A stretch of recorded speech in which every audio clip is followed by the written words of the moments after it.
Et le but de ce reportage, de ce documentaire, c'était de montrer à quel point, en gros, la métropole délaisse un peu les dom-toms, ce qui expliquait en partie pourquoi aujourd'hui on a de moins en moins de joueurs issus des dom-toms, nés dans les dom-toms, qui jouent en équipe de France. Donc c'est vraiment mon premier grand souvenir de documentaire et mon premier documentaire à Canal+. Bienvenue sur Tout un sport. Michael Phelps qui est en train d'écrire l'histoire. Vous l'avez fait les garçons. Vous êtes des géants. C'est la dernière mêlée. Allez, on touche. La libération est là. Oh, l'équipe de France est championne du monde. Et l'équipe de France championne olympique. Tommy Reiner. Oui, champion. Bienvenue sur Tout un sport, le podcast qui parle de tous les sports et de tout ce qui tourne autour du sport. Tout un sport, c'est un épisode sport chaque vendredi matin sur votre plateforme d'écoute préférée. Avant de démarrer l'épisode, je voudrais remercier SSM Academy, notre partenaire sur ce podcast. Il propose des formations pour accompagner les sportifs et sportifs de haut niveau à développer leur image. Pour en savoir plus, rendez-vous sur les notes du podcast. N'hésitez pas à partager cet épisode et à vous abonner sur nos réseaux sociaux, Instagram et Facebook, pour vivre le sport chaque jour. Allez, place à l'épisode, bonne écoute à vous. Donc on est avec Cyril aujourd'hui, Cyril Domanico. Bonjour Cyril. Bonjour. On est dans les locaux de Hippon Technologies qui nous reçoit gracieusement par le biais de l'intermédiaire de SSM Academy. Donc je tenais à le rappeler, merci à eux de nous accueillir. Et donc Cyril, moi j'ai pris contact avec toi par l'intermédiaire d'un post LinkedIn que j'ai vu passer. Donc je pense quelqu'un de ta famille qui avait posté quelque chose. J'ai vu ce Battle of Marseille, j'ai été voir un petit peu ce que tu avais fait et je vais trop rien révéler, je vais te laisser parler de ton parcours, mais voilà, c'est ce qui m'a intéressé, c'est ce qui m'a fait dire tiens, et si j'invitais Cyril sur le podcast, tout simplement parce que aujourd'hui j'ai envie de dire que, et je le dis assez régulièrement, le sport c'est pas que du sport et tu l'illustres bien dans ce que tu fais. Mais avant de démarrer, on va commencer par le classique portrait chinois. Si je te dis un lieu, qu'est-ce que tu me dis ? Marseille, logiquement. D'accord, Marseille, on en parlera un peu plus, mais effectivement, je pense que ça va revenir au moins une ou deux fois.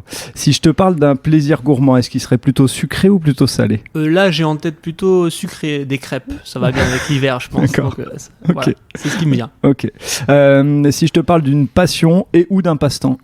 Le cinéma, j'aime bien le cinéma quand même. Même si on y va un peu moins en ce moment, ça reste quelque chose qui parle à tout le monde, je pense, et qui nous touche tous. Ok, et puis on verra que tu as un lien très très proche avec le monde de l'image, on va dire. Et enfin, si je te parle d'une ou de plusieurs personnes ou personnalités qui t'ont inspiré ou que tu admires ? Alors là, je vais être plus sur l'intime. Je vais penser à une de mes grand-mères. J'ai une grand-mère d'origine italienne qui est partie il y a pas longtemps, mais qui m'a beaucoup inspiré parce que son parcours d'immigrée italienne en France a beaucoup de sens pour moi. Et donc voilà, c'est bien de faire cette petite dédicace. Ok. Avant de parler de ton parcours, vu qu'on est sur Tout un sport, j'aimerais savoir quel est ton premier souvenir de sport ? Mon premier souvenir de sport, je pense que c'est pendant l'Euro 96, si je dis pas de bêtises, parce que j'avais 6 ans ou 5 ans, 6 ans, et que j'habitais donc à Vitrolles dans la banlieue de Marseille, et que c'est un des premiers moments un peu collectifs où je me souviens pas des matchs, mais je sais que tous les petits de mon âge, autour de l'entraînement de foot, on était un peu dans l'émulation autour de cette compétition.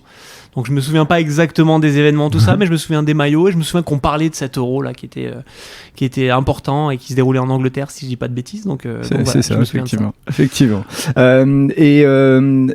Après ce premier souvenir, plutôt que de rentrer dans le détail, puisqu'on en parlera dans ton parcours, mais quel est ton lien, ta relation avec le sport ? Est-ce que tu as été pratiquant ? Est-ce que tu as été supporter, entre guillemets ? En fait, le sport a vraiment toujours fait partie de ma vie, que ce soit au niveau de la mémoire de mon enfance, justement, parce que je suis né donc dans la région de Marseille et qu'en 93, l'OM fait un parcours mémorable en Ligue des Champions. Et j'ai ces souvenirs-là déjà de la ville qui à l'époque s'habille en bleu et blanc, de justement ma grand-mère qui m'emmène faire les courses et tout le monde attend la finale. Et puis moi j'ai habité donc dans un quartier HLM et en fait le sport était central dans la manière dont on sociabilisait les uns avec les autres et j'ai très vite joué au foot. Et j'ai passé moi mes journées pendant les vacances d'été ou même mes journées libres à faire du sport en fait, à jouer au basket, à jouer au foot. Donc le sport a toujours été central dans la manière dont j'ai fait des connaissances et dans la manière même dont je me suis cultivé. Donc c'est vraiment dans ma vie quelque chose d'essentiel et qui continue encore à être un des vecteurs importants d'émotion et de sociabilisation. D'accord. Et donc c'est intéressant ce que tu dis, et on va y revenir, c'est sûr, mais quand tu dis le sport a joué un rôle social c'est aujourd'hui un peu la manière dont tu mets en avant le sport dans tes documentaires, mais je vais te laisser mieux l'expliquer que moi. Cyril, avant d'expliquer justement ce que tu fais dans tes documentaires, est-ce que tu peux nous parler de ton parcours et de nous dire comment tu as cheminé pour en arriver à ce que tu fais aujourd'hui, c'est-à-dire des documentaires qui parlent de sport, mais le sport étant que, c'est ce que j'ai lu, tu avais mis dans une interview, qu'une clé d'entrée, et moi je trouve ça top. En fait, oui, c'est le paradoxe et en même temps la logique de mon parcours, c'est que j'ai toujours différencié le sport de ce que je voulais faire de ma vie. C'est-à-dire que le sport était une passion, le sport était une pratique et quelque chose qui appartenait à ma vie, mais en même temps, moi rapidement voulu être dans le journalisme et en fait raconter des histoires. Et moi, j'avais jamais fait le lien. C'est-à-dire qu'en troisième, quand je me dis bon, j'ai envie d'être journaliste, je me suis presque jamais dit j'ai envie d'être journaliste sportif. Je me suis plus dit j'ai envie de raconter des histoires parce que j'aimais bien écrire des dissertations, j'aimais bien lire le journal local, la Provence à l'époque, ou le Provençal même. Et donc ces deux passions, ces deux envies ont germé dans ma tête, et mon parcours qui a été ensuite, après le bac, d'aller faire des études d'histoire pour plus tard passer les écoles de journalisme, m'a éloigné du sport en fait, au niveau en tout cas de mes études, et puisque ensuite quand je suis rentré à l'école de journalisme de Bordeaux, j'ai presque pas fait de sujet sur le sport. Je me suis même volontairement éloigné parce que je voulais grandir entre guillemets et ne pas m'enfermer dans le sport. Et ce qui m'a ramené au sport, c'est que paradoxalement, dans les écoles de journalisme, il y a des concours pour offrir des contrats aux élèves. Ce sont les grandes chaînes en général qui offrent des contrats aux élèves. Ceux qui ont les meilleures notes, on va dire, pendant ces concours ont 1 mois de CDD, 2 mois de CDD, 1 an. Et moi, à l'époque, j'ai candidaté pour le concours de Canal+, qui était un concours de journalisme et de sport. Alors qu'à la base, quand j'étais à l'école de journalisme, je voulais pas forcément faire du journalisme et du sport. Je voulais juste faire du journalisme. Mais en fait, ce concours, je l'ai passé et je l'ai gagné. Et donc, j'ai gagné 1 an de contrat dans le service reportage sport de Canal+. Et c'est comme ça que je me suis retrouvé en fait à lier ces deux parties très importantes de ma vie que j'avais un peu cloisonnées, on va dire, et qui se sont retrouvées. Donc, quand je suis rentré à Canal+, au service documentaire sport de Canal+. Donc voilà, j'ai plutôt un parcours, on va dire, où ces deux forces étaient en moi, mais je ne voulais pas forcément les lier justement pour m'en libérer un peu. Et au final, c'est revenu un peu comme quelque chose de logique. Et j'ai aussi trouvé de la liberté dans l'expression de ces deux passions, puisque effectivement, que ce soit le sport comme le journalisme, on peut les appliquer de plein de manières différentes et on peut en sortir, y re-rentrer et faire plein de choses avec ça. On n'est pas obligé d'être dans quelque chose de cloisonné justement et de fermé. Le sport et le journalisme sont deux thématiques qui appellent à la créativité et on peut les traiter de plein de manières différentes. Et puis t'es arrivé au bon endroit au bon moment, j'allais dire, parce que effectivement, pour être assez fan de ce type de documentaire sur Canal+, c'est vraiment, et je vais peut-être parler au passé, mais en tout cas, c'était vraiment le lieu pour raconter des histoires autour du sport, mais de faire vraiment du journalisme. C'est-à-dire, c'est assez rare sur Canal à ce moment-là de trouver du pur sport dans les documentaires. Les documentaires, ils vont plus profondément. Je prends l'exemple pour ceux que j'ai regardés comme Intérieur Sport, où moi j'adorais parce qu'on allait vraiment plus loin que le sport. Donc est-ce que c'est ce que tu as ressenti quand tu es arrivé là-bas ? Effectivement, moi j'ai eu une chance énormissime, c'est donc de sortir de l'école de journalisme et d'arriver avec des yeux naïfs et une grande envie dans ce service documentaire sport de Canal+, où en fait on produisait en interne toutes les émissions de sport de Canal+. Donc on pouvait faire des sujets de 4 minutes pour le Canal Football Club, comme des documentaires de 1h30 pour l'antenne, pour Intérieur Sport, pour Sport Reporter, pour Enquête de foot. Et moi quand je suis arrivé à Canal en 2013, on était vraiment dans l'affirmation du documentaire de sport. C'est-à-dire qu'Intérieur Sport avait commencé à marquer les esprits et qu'il y avait d'énormes moyens qui étaient mis en œuvre en interne à Canal+, pour les journalistes reporters comme nous, afin qu'on fasse preuve de créativité pour raconter ces histoires de sport, justement, et qu'on s'attache à ces sportifs. Et la philosophie, c'était justement de ne pas être sur le résumé sportif ou sur le simple résumé de l'événement sportif, mais d'aller chercher à côté dans la personnalité des sportifs, dans les événements, dans les thématiques qu'il y a autour du sport, autre chose que le sport, parce que si on s'attache au sport aujourd'hui, c'est qu'en fait... c'est un révélateur, un miroir de plein d'autres choses. Donc quand un sportif par exemple a un parcours cabossé et des défaites autour de lui. C'est peut-être ça qu'il faut aller chercher plus que ces heures de gloire. Et c'est là qu'on se rend compte à quel point le sport est une histoire à part entière et chaque sportif était une histoire à part entière. Et donc à Canal+, à cette époque-là, on a eu cette chance-là de pouvoir s'exprimer totalement sur des formats très différents et aller raconter plein d'histoires différentes, parce que c'était ça le credo, raconter des histoires autour du sport. Et donc j'ai eu cette chance effectivement d'être pendant près de 10 ans dans un service qui était à l'apogée du journalisme sportif en télévision, quoi. C'est clair. Et quel est le premier souvenir de ton...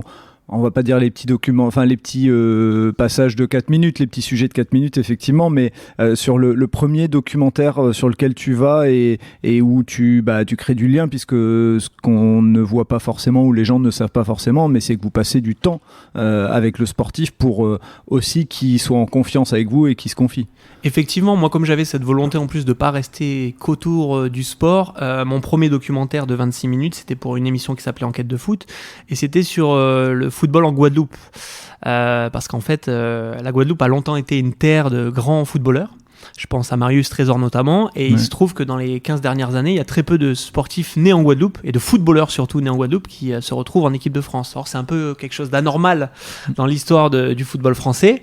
Et le but de ce reportage, de ce documentaire, c'était de montrer à quel point, en gros, la métropole délaisse un peu les dom-toms, et notamment la Guadeloupe en termes de moyens et d'infrastructures, ce qui expliquait en partie pourquoi aujourd'hui on a de moins en moins de joueurs issus des dom-toms, nés dans les dom-toms, qui jouent en équipe de France. Donc mon premier documentaire, c'était celui-ci, c'était après 2-3 ans dans le service reportage, et donc c'était une énorme expérience, parce que déjà, la Guadeloupe, donc une France, mais une France un peu différente, et en plus des gens qui avaient beaucoup de choses à dire, et qui étaient très heureux qu'on s'intéresse à eux, parce qu'en fait, souvent, dans les dom-toms, ce qui pose problème, c'est qu'on se désintéresse de la métropole et de leurs problématiques. Donc voilà, c'était un grand souvenir et surtout un sujet pour lequel j'avais mis beaucoup d'intime, parce que c'était mon premier documentaire et au final, j'avais été bouleversé par les gens que j'avais rencontrés là-bas et par l'histoire qu'on racontait qui en fait était totalement crédible et légitime. À la base, c'était parti d'une idée sur un papier et puis en enquêtant, on se rend compte qu'effectivement, il y a des problèmes sur place et que si on n'a plus de joueurs des dom-toms, en tout cas nés là-bas aujourd'hui en équipe de France, c'est parce qu'il y a aussi une politique qui marche pas totalement bien. Donc c'est vraiment mon premier grand souvenir de documentaire et mon premier documentaire à Canal+. Ouais, c'était ce que tu veux dire, c'est que vous partez à Canal d'une idée, d'un constat, et après vous allez sur le terrain sans forcément savoir ce que vous allez en retirer tout de suite. Pas totalement, mais en fait, c'est ce qui est fascinant dans mon travail, c'est qu'à chaque fois, ça part quand même d'une émotion. En fait, on part d'une idée un peu empirique sur un papier, on se dit, mais il n'y a pas un problème là, pourquoi on ne voit pas de Guadeloupéens en équipe nationale en fait ?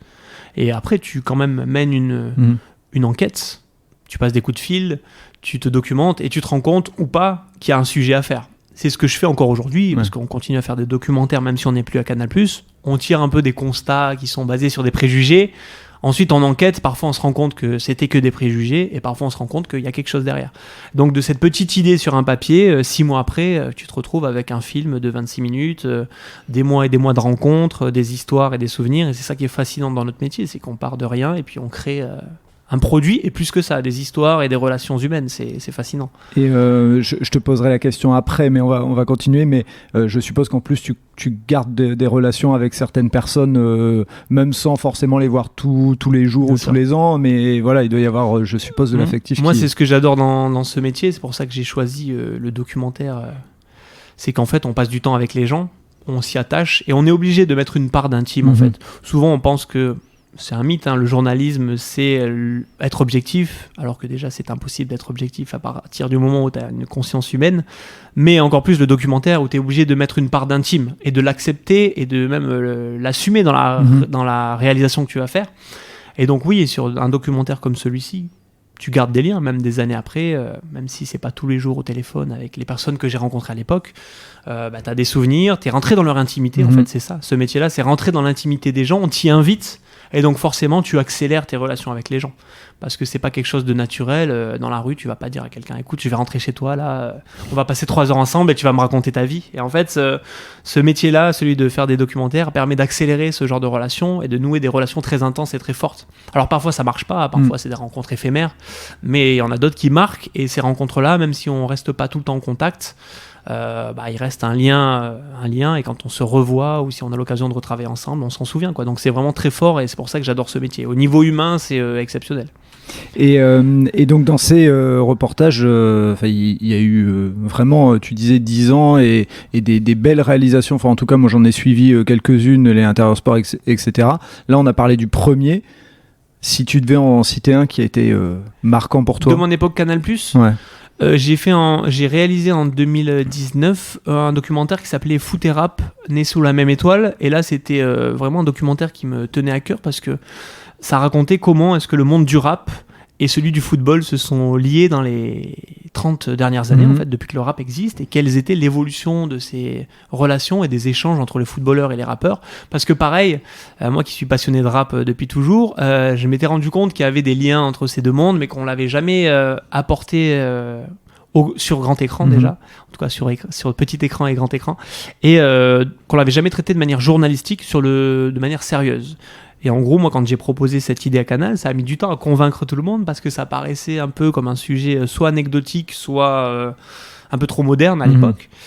Alors qu'aujourd'hui, les thématiques de rap sont devenues vraiment grand public. Mais j'avais mis 1 an et demi à faire ce documentaire et à rencontrer tous les grands rappeurs du moment et certains des meilleurs footballeurs du moment pour expliquer comment, culturellement, historiquement et économiquement, ces deux mondes en fait avaient tout intérêt à s'entendre et à s'entendre de mieux en mieux. Donc c'était vraiment un documentaire où on avait mis des moyens, où j'avais mis beaucoup de temps à le faire et qui avait eu un certain retentissement quand il était sorti. Donc c'était vraiment un grand sentiment d'accomplissement et en plus c'était vraiment partir du sport pour parler de la société, pour parler de la culture, pour parler de l'économie.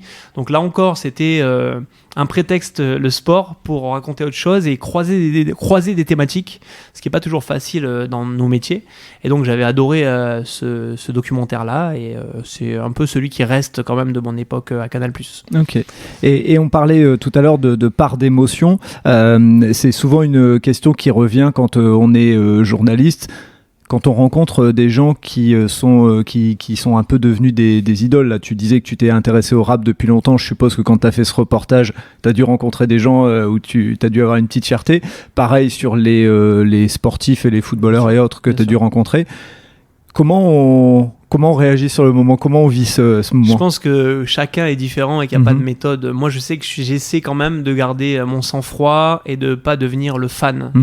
Donc, je mets mon costume de journaliste et je reste professionnel. Mais par exemple, sur Foot et Rap, né sous la même étoile, je me retrouve dans le studio d'Akhenaton, qui est donc le leader d'IAM, qui est un mythe absolu dans le monde du rap français et qui, moi, a bercé mon enfance. Forcément, tu te retrouves dans son studio à Marseille, au milieu de tous ces disques et tout.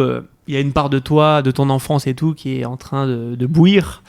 Mais je sais que je garde ça pour moi à ce moment-là et que j'essaye de faire mon travail au mieux, même si tu profites aussi du moment, en fait. Il y a ce truc-là. Donc moi, je suis quelqu'un d'assez cloisonné quand même. J'essaie de faire la part des choses et de pas me montrer comme un fan. Et je pense que le fait d'avoir été à Canal+, en rencontrant toutes les semaines des sportifs de haut niveau et même des gens que j'avais admirés dans mon adolescence, ça te permet aussi justement de te rôder un peu de ce côté-là, parce que je pense que si tu es un fan des gens avec qui tu travailles, ça pose problème quand même dans ton travail en termes d'éthique déjà, mais même en termes de recul et en termes de... Tu vois, moi qui suis supporter de Marseille depuis ma tendre enfance, j'ai énormément traité l'OM quand j'étais à Canal+.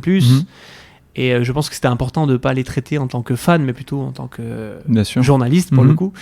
Et voilà, je pense qu'on a beaucoup de chance et j'ai rencontré des gens dont j'étais fan, mais quand je le fais dans le cadre du travail, je reste quand même à ma place. Et ce sont des humains comme les autres, donc voilà. On a une partie de nous qui est toute contente et une autre où on essaie... Enfin, moi, personnellement, j'essaie quand même de cloisonner un peu les choses. Avant de parler de l'après-Canal, quelles sont les difficultés que tu as pu rencontrer? Est-ce que tu as un souvenir de certaines difficultés qui pourraient servir à des jeunes qui, demain, aiment le sport, voudraient faire du reportage, voudraient faire du journalisme et qui écoutent ce podcast? Ce qui est vraiment difficile dans le journalisme de sport, c'est l'accès aux sportifs en fait. Même quand on est Canal+, qu'on est une énorme chaîne et qu'on détient plein de droits. Aujourd'hui, le monde du sport est devenu très contrôlé en termes d'image et de communication. Et plus les sportifs ont des intérêts autour d'eux, plus il est difficile en fait d'avoir leur parole et plus que ça, d'avoir leur sincérité. Donc ça, c'est vraiment une des difficultés et je le dis souvent, j'en parlais il y a pas longtemps avec des étudiants en journalisme qui voulaient faire quelque chose avec des tennisman de très haut niveau. Je leur disais peut-être qu'il vaut mieux viser un peu plus bas. mais avoir plus d'accès, avoir plus d'authenticité, et vous aurez des meilleures histoires. Parce qu'en fait, quand on ne connaît pas ce milieu, on a forcément envie d'avoir la parole du numéro 1 ou du plus grand club.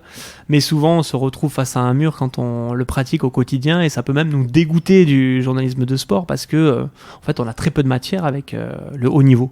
Le haut niveau aujourd'hui est très verrouillé est très contrôlé, et donc voilà, le conseil que je donnerais, c'est ne visez pas toujours trop haut, allez plutôt vers les gens qui vous parleront, et surtout il y a des belles histoires partout. On n'est pas toujours obligé de raconter le plus fort ou le plus puissant, il y a de l'humain et de l'authenticité dans plein d'histoires autour du sport, et même en dehors d'ailleurs.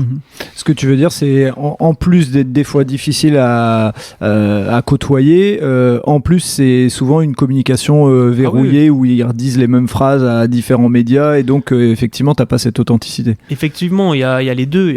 Malheureusement aujourd'hui dans le monde du sport de haut niveau, les sportifs sont très souvent formatés. Ils n'ont pas été formés à se livrer. On les forme à se fermer. Et donc c'est très difficile quand tu veux faire du documentaire où justement les gens doivent s'ouvrir et que tu dois passer du temps avec eux, d'avoir ce type d'accès, d'avoir ce type de possibilités, même si ça existe encore, mais c'est vraiment des exceptions.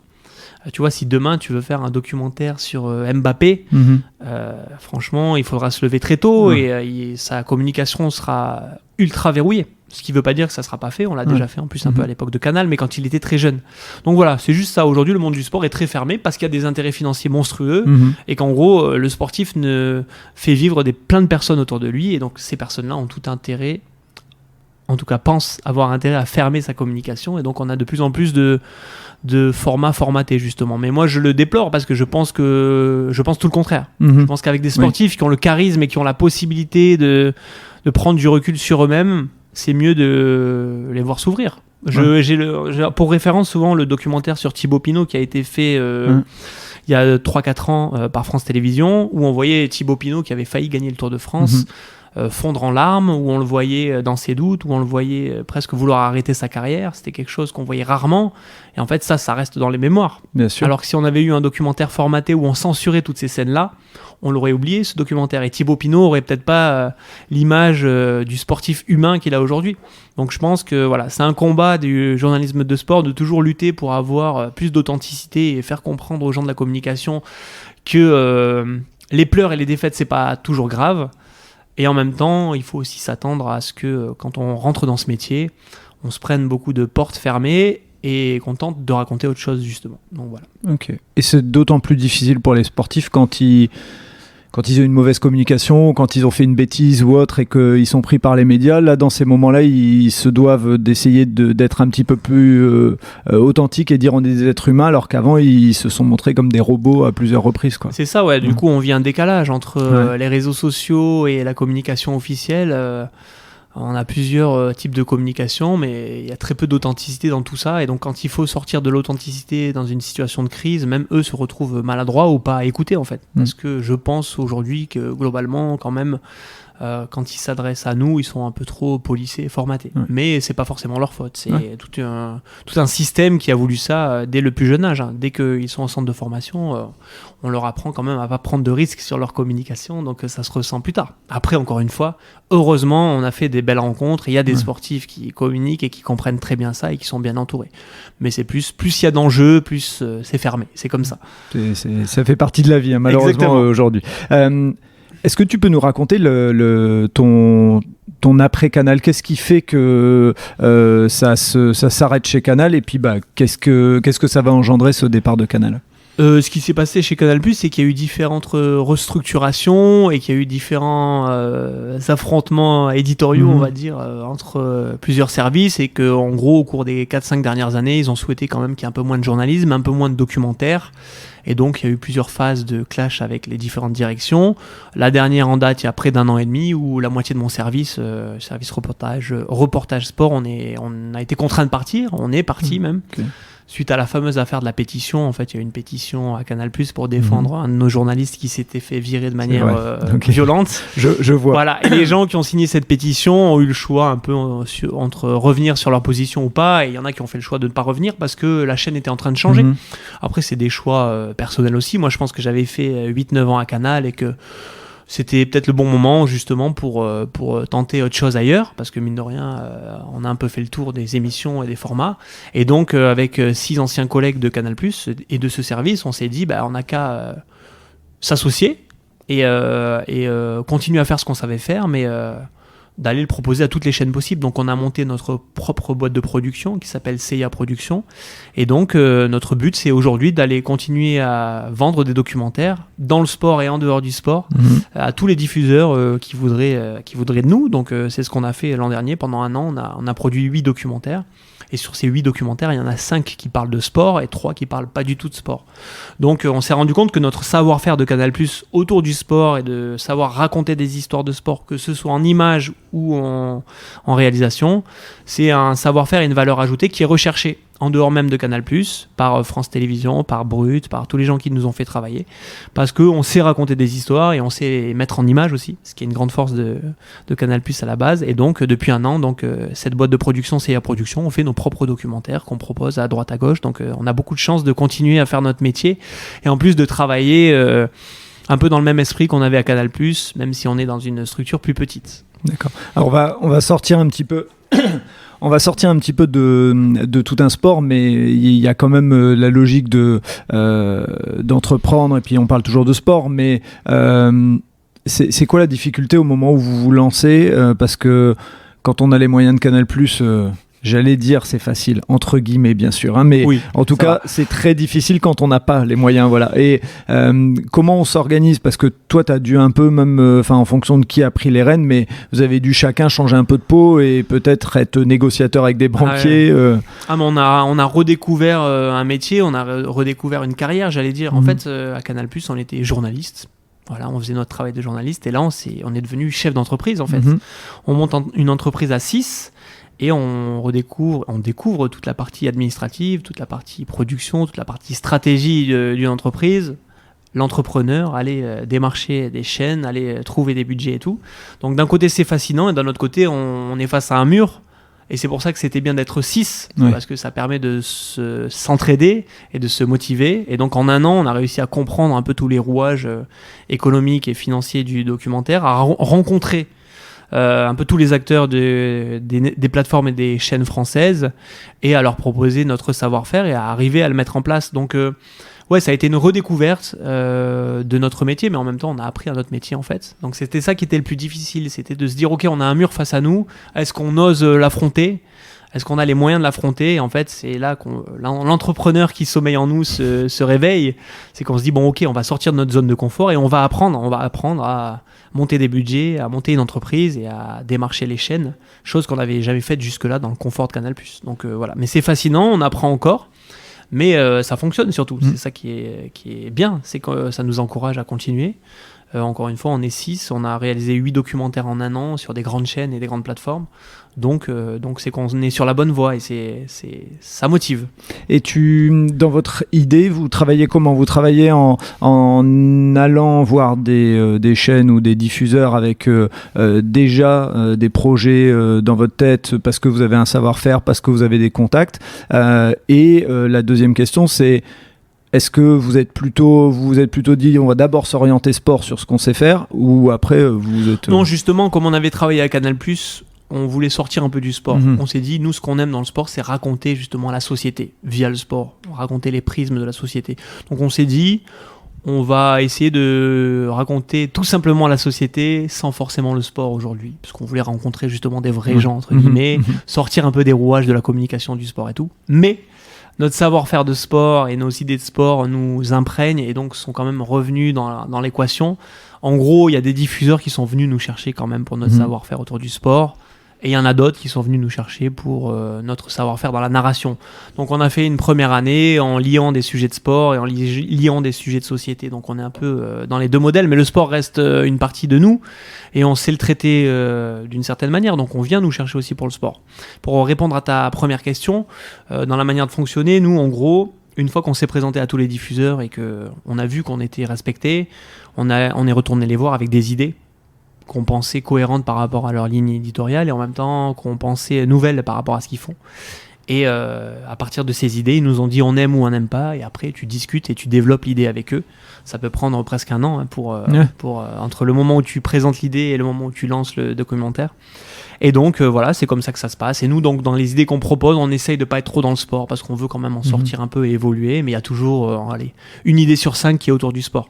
Okay. Mais on se rend compte qu'il y a une demande quand même dans les médias aujourd'hui de traiter le sport différemment. Ouais.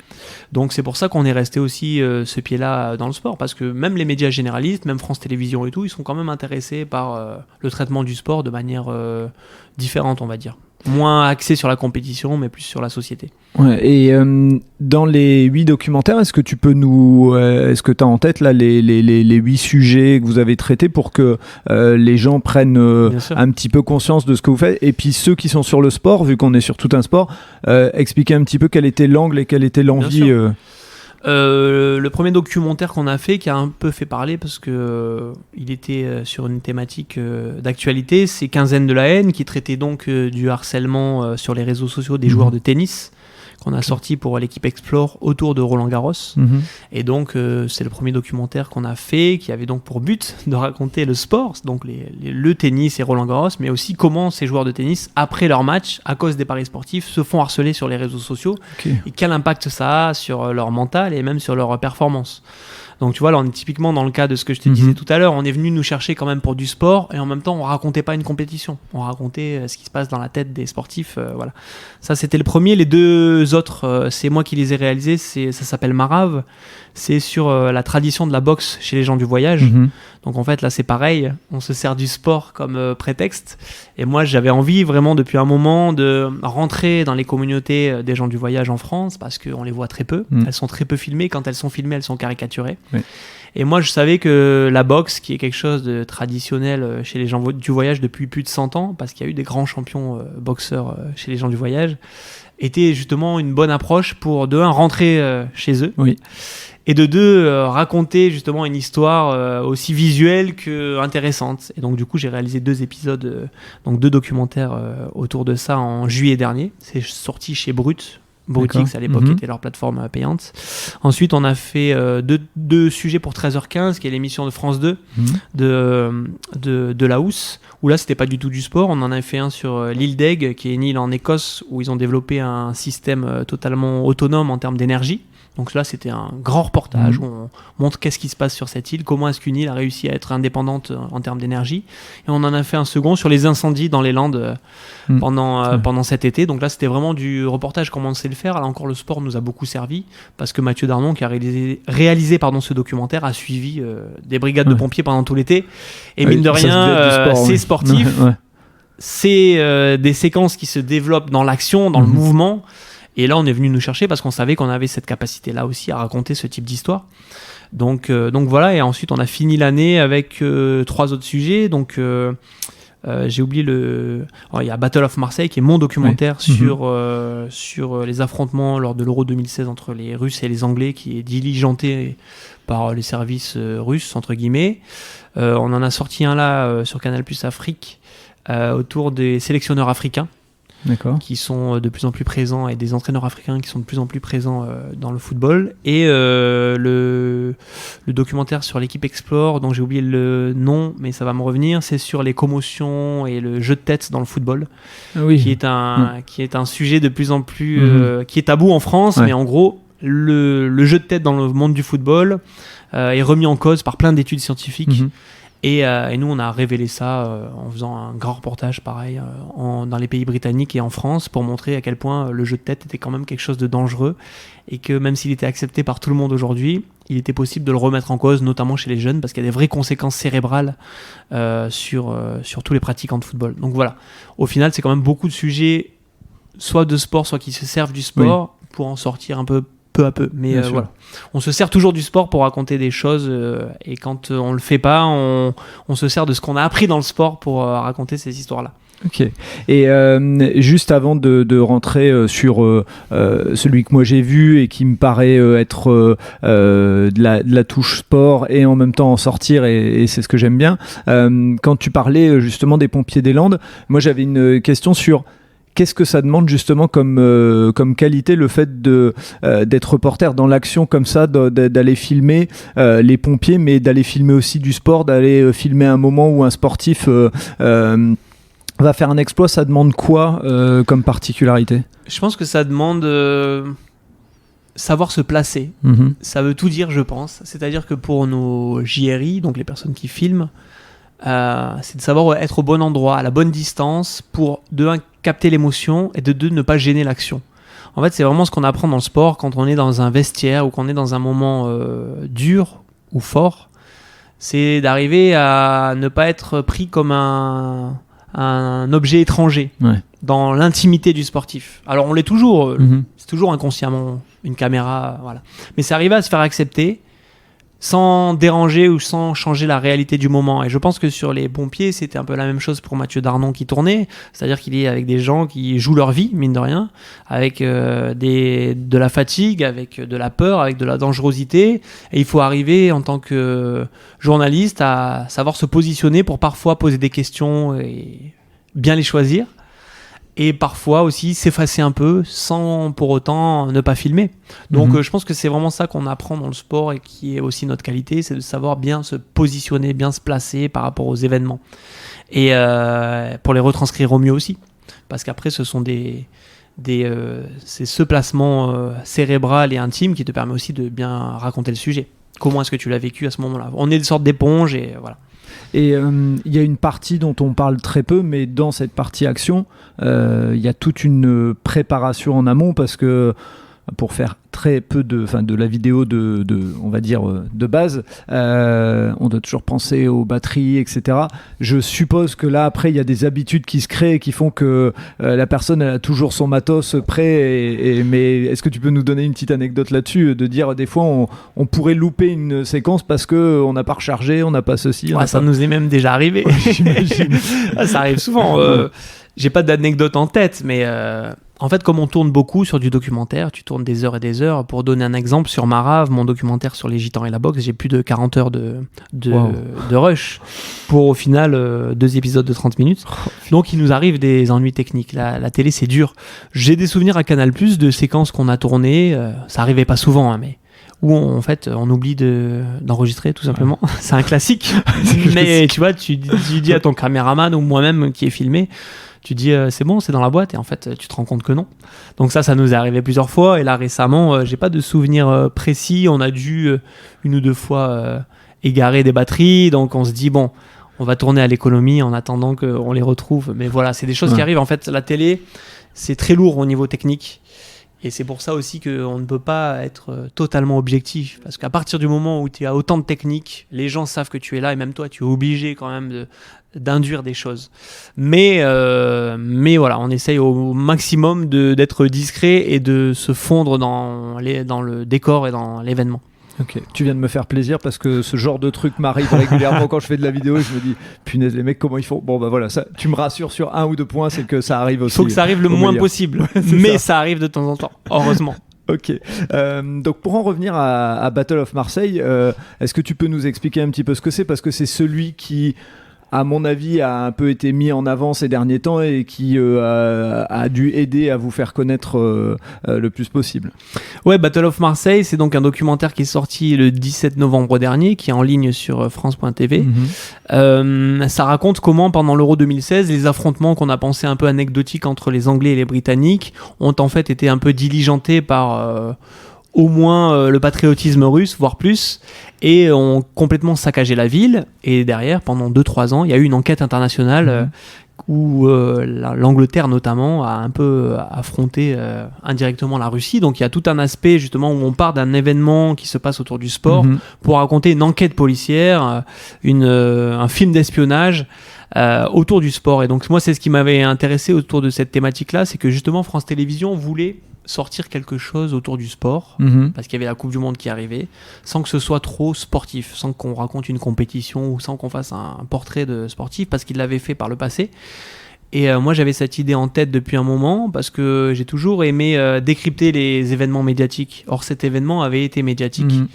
Et il avait été maltraité, je trouvais, sur le moment, dans l'instantanéité. parce qu'en gros, les politiques et les médias l'avaient un peu caricaturé en disant ce sont des hooligans qui se sont battus, point. Et on l'a vite étouffé. Voilà, même, et on l'a vite presque. étouffé parce que l'actualité est comme ça, on est passé à autre chose. Ouais. Et en fait, moi qui ai suivi justement dans la presse locale à Marseille ce qui se passait dans les mois qui ont suivi, je me suis rendu compte donc qu'il y avait une enquête internationale, qu'il y avait quand même des doutes sur l'implication du pouvoir russe, qu'il y avait eu des dysfonctionnements au niveau de l'État français, qu'il y avait plein de choses à raconter autour de cette histoire et que c'était pas juste une simple bagarre sur le Vieux-Port. Et donc, quand on en a parlé à France Télévisions, ça les a intéressés, justement parce que cette approche un peu différente de on va décrypter un événement médiatique, on va décrypter un événement sportif, et on va vous le raconter autrement. Et moi, ce que j'aime aussi dans mes films et dans ce qu'on fait dans notre boîte, c'est de tenter d'avoir une approche créative. Alors, on ne peut pas révolutionner notre monde, et il y a plein de choses qui ont déjà été faites, mais je me disais, c'est l'occasion pour un film comme ça de mettre de la tension. En gros, de raconter, de faire un mix entre un film d'espionnage et Faites entrer l'accusé, et de proposer aux téléspectateurs quelque chose d'un peu étonnant. Et même si c'est pas intéressé au sport et au foot à ce moment-là, peut-être que s'il tombe dessus, il va être pris un peu par le rythme, par les intervenants, par tout ça. Donc on a essayé de créer une atmosphère autour de ce documentaire. Et ça a bien plu à France Télévisions. Et nous, on a eu des très bons retours. Donc j'en suis plutôt content. Ouais. Et puis on a plusieurs manières de le regarder. C'est-à-dire qu'effectivement, là où tu as raison, c'est que ça nous ramène à cette période-là, et on en a forcément entendu parler si... on va dire à partir de 10 ans, on se souvient un petit peu de ce genre de moment où on nous dit il y a une bagarre et tout ça, puis on a peut-être vu quelques images. Il y a une manière de le voir sous forme d'espionnage, il y a une manière de le voir aussi où il y a ce supporter anglais qui a rien demandé et pour qui la vie elle bascule. Mais j'en dirai pas plus, je laisserai les gens aller regarder. Et donc il y a cet angle-là, et puis il y a l'angle géopolitique où on se dit anglais contre russe. Et j'avais envie de faire un parallèle avec le sport. Parce qu'il y a une forme d'adrénaline. Enfin, j'imagine, tu te retrouves, toi, avec ton équipe, à aller en Russie, interviewer un mec qui est quand même... voilà, quoi. À la caméra, il paraît pas si méchant que ça, mais dans la façon de parler, dans ce qu'il a fait... Voilà, toi, avec ton équipe, tu as dû ressentir une petite adrénaline. En fait, plus que ça, parce que c'est ce moment de tournage est hyper intéressant. Donc, pour le coup, on a le patron des supporters russes de l'époque qu'on a en interview exclusive, parce que ça fait des années qu'il n'a pas parlé, que c'est très dur de le retrouver. Et donc, l'interview se passe à Moscou. Le truc, c'est qu'en ce moment, comme il y a la guerre, nous, on ne pouvait pas aller à Moscou. Moi, je ne pouvais pas aller à Moscou. Okay. Donc, j'ai un contact sur place, un journaliste français qui travaille là-bas, Julian Colling, qui l'a fait pour nous. Cette interview. Et c'était particulier parce que moi je voulais absolument la faire, on ne pouvait pas la faire. Lui il l'a réalisé pour nous, mais on savait que c'était un moment hyper important et qu'il y avait aussi de la tension. Donc même moi à distance, j'ai vécu cette tension là de manière palpable, sachant qu'en fait ça s'est très bien passé. Et justement, cette tension géopolitique dont tu parles, je l'ai aussi ressentie pendant la création de tout le documentaire, parce que mine de rien, j'ai traité avec Scotland Yard, j'ai eu aussi des supporters russes en off par téléphone, et on se dit c'est un sujet touchy, on se dit pas qu'on va se faire enlever, mais quand même, c'est un peu chaud, il y a la guerre en ce moment. Et au final, comme tu le disais, comme il y a plein de niveaux de lecture, et que le but de mon documentaire c'était de raconter qu'est-ce qui se passe dans la tête de tous ces gens-là et de donner la parole à tout le monde. Au final, tout le monde a bien perçu le documentaire. C'est ce qui est étonnant. C'est-à-dire que j'ai même eu des retours du côté russe. En fait, les Russes n'ont pas eu de problème avec le documentaire parce qu'on raconte la réalité et qu'eux, ils assument le fait d'être des hooligans et d'être venus foutre le bordel à Marseille, en fait. Et le côté patriotique, ils l'assument aussi. Donc, en fait... il n'y a pas eu de problème autour de ce documentaire-là parce que moi, j'avais l'envie et le point de vue de donner la parole à tout le monde. Je me suis pas dit les Russes c'est des imbéciles ou on est en guerre avec eux, je vais pas leur donner la parole. Non, au contraire, j'ai dit ok, on va leur donner la parole, on veut leur point de vue, de toute façon les faits parlent contre eux. Bien sûr. On leur donne la parole, moi je veux comprendre ce qu'ils ont dans la tête. Quand donc Alexander Sprigin, le patron des supporters, nous dit les Russes on a un code génétique différent et on est plus viril que vous, en fait c'est ce qu'ils pensent réellement, tu vois. Donc qu'on le mette à l'antenne, eux ça leur pose pas de problème. Nous, ça nous choque parce qu'on pense pas comme ça. Mais en fait, voilà, ce documentaire a, je pense, le mérite de donner la parole à tout le monde et de se baser sur des documents et des faits. Donc, tu vois, on n'est pas dans la surinterprétation, on se base sur ce qui s'est passé et après, tout le monde peut juger. Et en fait, le documentaire, c'est ça. C'est, regardez, moi, j'ai fait un travail de source, un travail de relier les faits, ce qui n'avait jamais été fait jusque-là, donner la parole aux intervenants, ce qui n'a jamais été fait jusque-là. On a la directrice de Scotland Yard qui nous parle. Et après, vous faites votre propre avis. Mais la vie est facile à se faire parce qu'il y a encore une fois des faits. Et les faits, les Russes ont attaqué les Anglais ce jour-là. Ouais, ok. Et dans ce Battle of Marseille, il y a une partie un peu violente et autres. Et toutes les images et autres qu'on retraite, elles sont assez impressionnantes. On a presque l'impression, vraiment, enfin, je le dis pour l'avoir vu, presque l'impression d'être au moment de la bagarre. Comment vous y prenez pour aller rechercher autant d'images? C'est que de la vidéosurveillance ou c'est... Non, pas du tout.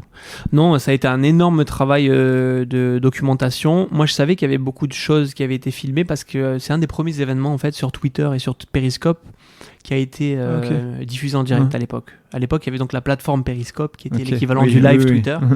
Et c'est un des premiers gros événements en France qui a été filmé en live. Et je sais qu'il y avait beaucoup de gens qui avaient leur téléphone. On était en 2016, c'était vraiment l'affirmation du smartphone. Donc je savais qu'il y avait beaucoup de vidéos amateurs. Et donc mon premier travail, ça a été de retrouver ces vidéos amateurs en partant des plateformes comme YouTube, en contactant les gens qui avaient filmé, en allant sur place aussi. Donc je suis allé dans les bars du coin, dans les bars du quartier voir les gens. Il y en a qui ont gardé leurs images et qui les avaient jamais diffusées. Parce qu'en fait, ils avaient filmé sur leur BlackBerry il y a 6 ans et qu'il était dans leur tiroir. Ils m'ont dit, mais en fait, j'ai des images, attends, j'en ai jamais rien fait, je te les donne. Et puis, il y avait les télés sur place. Donc, on a acheté des images à certaines télés. J'ai retrouvé des images de télésurveillance qui n'avaient jamais été passées à l'antenne. Donc, en fait, il y avait plein de sources. Le gros travail, ça a été de les retrouver et de les mettre dans un ordre chronologique surtout. Parce que tout le monde avait filmé tout ça, mais il a fallu comprendre le déroulé des événements. Et ça a été un gros travail. Mais au final, oui. Moi, je voulais un film immersif, qui est forcément un peu violent, mais je voulais qu'on raconte cette journée et la longueur de cette journée, l'intensité de cette journée, qui en fait, ce ne sont pas des bagarres qui ont duré un quart d'heure comme on a pu le penser à l'époque.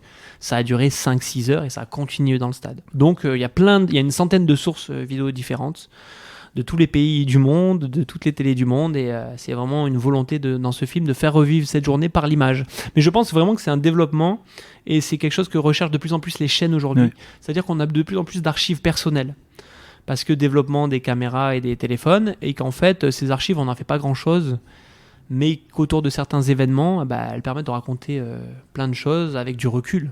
Donc c'est un bon moyen de décrypter. Puis je trouve que ce qui est intéressant aussi, c'est que sans le vouloir, ça permet aussi un éclairage sur le rôle des CRS, de la police, parce que quand on voit ces mecs ultra violents arriver, et c'est très bien fait dans le reportage, parce qu'on les voit cheminer, tu illustres avec ce qu'ils prennent pour se battre.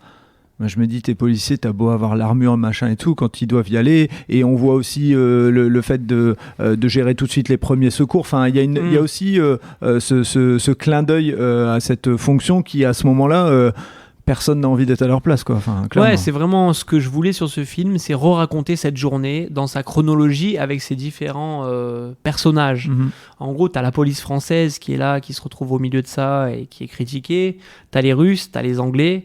Et je voulais vraiment l'installer, c'est pour ça que je parle de narration et de chronologie, comme quelque chose, un engrenage en fait. Et c'est vraiment ce qui s'est passé ce jour-là, c'est-à-dire qu'au début, il y a des petits affrontements et qu'à un moment donné, il y a une action plus anticipée de la part des Russes qui va vraiment changer la couleur de la journée et que tout le monde, quel que soit son rôle, a été prisonnier de cet engrenage. Et je voulais vraiment qu'on le sente dans le film. Et la police, effectivement, est au milieu de ce truc-là parce que d'un côté, on lui reproche de ne pas agir. D'un autre côté, les CRS sont des humains comme les autres, contraints par un système et par des procédures. Et ils ont eux aussi vécu la violence et ils en ont été victimes. Donc c'est ce que je voulais qu'on raconte et qu'on ressente, qu'il y a un peu tous ces personnages-là qui se retrouvent au milieu de cette journée folle et intense. Et donc, en tout cas, Battle of Marseille, j'espère qu'au moment où il sera diffusé, il sera toujours sur la plateforme France Télévisions. En fait, il est sur la plateforme pendant 3 ans. Ok, donc il est accessible sur France.tv pendant 3 ans. Ok, super. S'il faut, je mettrai les liens dans les notes du podcast, mais il suffit d'aller sur le replay, on le trouve en mettant Battle. Donc, je mettrai le nom comme ça pour ceux qui ne sont pas anglophones. Avant de parler d'avenir, Seiya Productions, il y a une raison particulière? Seiya Productions, tout à fait.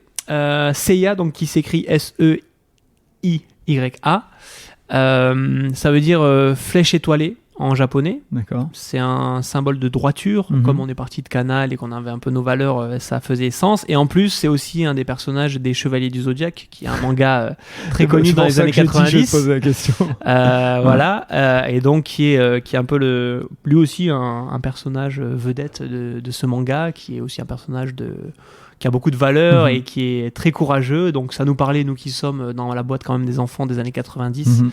Voilà, il y avait cette double lecture qu'on trouvait intéressante. Et puis, trouver un nom d'entreprise aujourd'hui, c'est pas facile. On est d'accord. Surtout dans le milieu de la production audiovisuelle. Donc, ça nous permettait de nous différencier. Donc, le nom est pas facile forcément à comprendre tout de suite. Mais une fois qu'on l'a retenu, je pense qu'on le retient. Donc, tu vois, moi, le clin d'œil, il m'était venu, mais je me suis dit, je vais pas anticiper. Mais tout le monde n'a pas la référence manga. C'est pour ça que. Moi, c'est bon. Là, je suis là dans la même génération. Là, j'ai grandi avec ça aussi. Et donc, c'est quoi l'avenir pour CA Production ? Déjà, est-ce qu'il y a des documentaires qui vont sortir dont tu peux parler ? Est-ce qu'il y a des idées que vous avez en tête et vous dites celle-là En fait, la difficulté aujourd'hui, qui est tout le défi aussi, donc c'est plutôt dans l'émulation, mais c'est d'arriver à enfoncer le clou, entre guillemets. L'an dernier, on a fait nos preuves, on a montré qu'on était capable de travailler pour plein de médias différents et de faire des choses qui ont été bien perçues. Mais aujourd'hui, il faut qu'on en vive aussi correctement et donc on arrive à confirmer que ce soit dans le volume et dans la qualité des documentaires qu'on fait, qu'on peut le faire de manière viable. Donc on continue à parler avec les gens avec qui on a travaillé pour essayer de développer des nouvelles idées. Et on a là en ce moment 3 idées qui sont en plein développement, mais plus que ça qu'on développe avec les chaînes, qui sont censées être des idées qui vont un peu faire, on va pas dire date, mais où on a plus de moyens et où on mise beaucoup dessus pour s'installer un peu comme une boîte de production dans le paysage actuel. Donc sans en dire trop, parce que c'est vraiment des choses qui sont encore sous contrat de confidentialité. Il y a un grand reportage autour de la mémoire, qui est pas du tout du sport, mais qui va sortir dans le printemps, qu'on a déjà tourné, qui est vraiment un de nos plus gros projets depuis le début. Moi, je travaille sur un sujet qui n'est pas du sport non plus, mais qui est plutôt sur les nouvelles pratiques autour des jeux vidéo et du gaming, mais quelque chose d'assez immersif aussi. Et après, on développe quelque chose autour du sport, mais plutôt des événements passés du sport. D'accord. Donc voilà, ça c'est les grands chantiers qu'on a actuellement, sachant qu'on essaye toujours on a beaucoup d'idées toutes les semaines, donc on essaye de les mettre quelque part et de voir à qui ça pourrait plaire. Donc voilà, par exemple, il y a des gens avec qui on n'a pas travaillé encore, c'est Arte, et on parle un peu avec eux, on aimerait bien travailler pour Arte cette année. Donc voilà, on a des objectifs, des envies, et toujours plein d'idées, mais parce qu'on est 6 aussi, et qu'il faut qu'on arrive à faire tourner une boîte correctement. Donc c'est plein d'enjeux, mais on est guidé par le fait de vouloir faire vraiment des projets marquants. Nous, on veut faire des documentaires qui restent au moins un peu dans la mémoire, qui soient pas juste des sujets qu'on consomme et qu'on oublie une fois qu'on a éteint la télé. Alors on n'est pas là on est à notre place, on n'est pas arrogant, on sait très bien que à un moment donné, ça reste que de la télé et que du documentaire, mais c'est bien quand même si les gens s'en souviennent un peu et si on a éveillé quelque chose, tu vois, si on a donné une réalité, une information, un coup de cœur visuel. Voilà, c'est ce qu'on aime laisser aux gens qui regardent notre travail. Donc on va continuer à aller dans ce sens-là. Tant mieux. Avant de clôturer, je vais faire une petite parenthèse entrepreneuriat, mais aujourd'hui, au bout d'un an, vous arrivez à revenir à un niveau de vie équivalent à ce que vous aviez à Canal+, ou c'est encore le temps du lancement, parce que souvent on oublie de le dire. On se dit entrepreneur, c'est bon, voilà, c'est des gens, c'est patron, ils gagnent bien. Non, c'est rarement la réalité. Non, d'autant plus que dans le milieu audiovisuel, il y a beaucoup d'investissements. Ouais. Rien que le matériel, ça coûte très cher. Donc nous, en gros, sans livrer de grands secrets, on ne vit pas encore comme on vivait à Canal, même si on n'a jamais eu des payes monstrueuses, mais on est en train d'essayer d'équilibrer la boîte et de la rendre viable. Donc voilà, on arrive à en vivre de manière correcte, mais justement, ça fait partie des plans. Comment est-ce qu'on finance mieux nos documentaires ? Comment est-ce qu'on vit mieux ? Parce que comme je l'ai dit tout à l'heure, on doit aussi se payer en tant que chef d'entreprise. Aujourd'hui, je ne suis pas que journaliste et réalisateur. Toute ma part d'ombre, de travail de l'ombre que je fais pendant des mois, il faut qu'on arrive à se la rémunérer. Et c'est tout le chantier qu'on a en ce moment. Donc pour l'instant, on n'est pas encore à un niveau de vie monstrueux, mais c'est en cours. Mais c'est Ok. normal. La télé met du temps logique. en fait. Et une des choses que les gens ne savent pas, et il n'y a aucune critique là-dedans, mais c'est pareil. En gros, les documentaires sont payés quand ils sont diffusés. Donc tu vois, en fait, c'est juste que l'économie prend du temps à se mettre en place. C'est-à-dire que toi, tu dépenses de l'argent pendant tout un temps et Exactement. tu le touches Bah, que... là, on nous doit beaucoup d'argent Bien de sûr. l'an dernier, Ouais, en fait, ouais. tu vois. Donc c'est aussi ça, c'est que c'est une économie qu'on a mis en place il y a un an où on a avancé beaucoup d'argent. Et ensuite, il faut que ça se lisse. Mais voilà, si on continue sur ce rythme-là et tout, il n'y aura pas de problème. C'est pour ça qu'on continue sur une deuxième année d'ailleurs. C'est qu'on est, tous les voyants sont au vert et on est même parti sur des projets encore plus intéressants au niveau production, encore plus ambitieux. Donc voilà, on est plutôt bien et on croise les doigts pour que ça dure. Eh ben écoute, sois rassuré sur un point, c'est que pour avoir regardé beaucoup d'intérieurs sport et autres qui ont été faits et par des personnes comme toi ou des gens de ton équipe qui sont actuellement chez CIA Productions, moi il y en a qui m'ont marqué et je les ai encore. Et là, si on me demande, je pense que je peux en citer 3-4 comme ça. Battle of Marseille, moi ça m'a... Enfin voilà, quand je l'ai regardé dans le but du podcast forcément, mais... Ça m'a touché, ça m'a marqué. J'ai même dit à mes garçons des fois, tu regardes quoi? Je dis, je prépare le podcast. Venez pas regarder, parce qu'ils sont encore un peu jeunes. Ouais. Mais voilà, c'est dans l'idée de dire aussi, ça marque et ça doit alerter aussi. C'est-à-dire que se dire que quand on sait qu'il y a un match un peu chaud, si on tient à son gamin, on va peut-être lui dire, bah voilà, tu vois, t'as marqué Ouais, quelque bien sûr. chose. Donc ça, c'était la petite parenthèse avant de clôturer. En tout cas, Cyril, merci beaucoup d'avoir accepté mon invitation, d'être venu, moi, d'avoir quelqu'un qui, tu vois, on parlait du côté un peu fan, mais d'avoir quelqu'un qui a réalisé des reportages comme Intérieur Sport et autres, ou qui a travaillé à Canal+, moi, ça a bercé mon enfance. Bien sûr que je suis conscient qu'il y a eu un changement aujourd'hui, hein, il y a un avant et un après. Mais avant de terminer, est-ce qu'il y a un message que tu voudrais passer? Et comme tu as le micro... C'est difficile, mais je dirais, vu que les gens, on reçoit beaucoup de messages d'encouragement depuis qu'on a créé notre boîte et tout, j'ai juste envie de dire aux gens de continuer à encourager la création documentaire et les reportages, que ce soit dans le sport ou en dehors, de toujours essayer de mettre en avant les choses un peu différentes et de pas tout le temps demander ou vouloir voir des choses trop formatées. Voilà, Ouais. d'essayer d'encourager la différence, on va dire, même si nous on fait pas des documentaires et des films d'auteur, mais quand même c'est bien. Il y a un besoin, je pense aujourd'hui, dans un monde et dans une société où il y a de plus en plus d'images, de laisser la place aussi à ceux qui tentent des choses. Et en tant que public, d'être aussi un peu, on va dire, dans la culture du zapping aujourd'hui, d'être un peu gentil ou compréhensif avec les gens qui tentent des choses. Et encore une fois, je parle pas forcément de nous, mais globalement. Ouais. Parce que c'est un monde de plus en plus difficile avec des images partout. C'est Donc, ça. Vive la création et vive la différence. Je te rejoins quand des fois on voit des vidéos qui font des buzz monstrueux, il n'y a rien là-dedans, il y a des gens extra qui ont fait des choses super et qu'on met en avant. Bon, voilà, ça fait partie du truc. En tout cas, vraiment encore merci. Et puis, ça sera un plaisir de regarder ton reportage sur la mémoire, puisque je pense que ça va parler un petit peu avec ce que j'ai comme projet en cours. Donc voilà, je vais être curieux et je vais suivre ça. Ben, merci à toi, merci pour l'invitation. C'était très agréable en tout cas. Merci. Et bonne continuation surtout. Pareil, merci beaucoup. Et voilà, c'est le coup de sifflet final. Fin de l'épisode. J'espère que vous avez apprécié cet échange et pour en savoir plus, rendez-vous sur les notes du podcast. Si vous avez aimé cet épisode, n'hésitez pas à vous abonner et surtout à laisser un commentaire et une note sur Apple Podcast ou mettez 5 étoiles sur Spotify, ça aide à faire connaître le podcast. Vous aimez les podcasts? Découvrez Allez Vas-y, notre podcast qui met en avant les personnes qui passent à l'action. Et n'oubliez pas, allez jeter un œil sur notre nouveau projet, Votre Histoire est un cadeau, sur Instagram ou Facebook.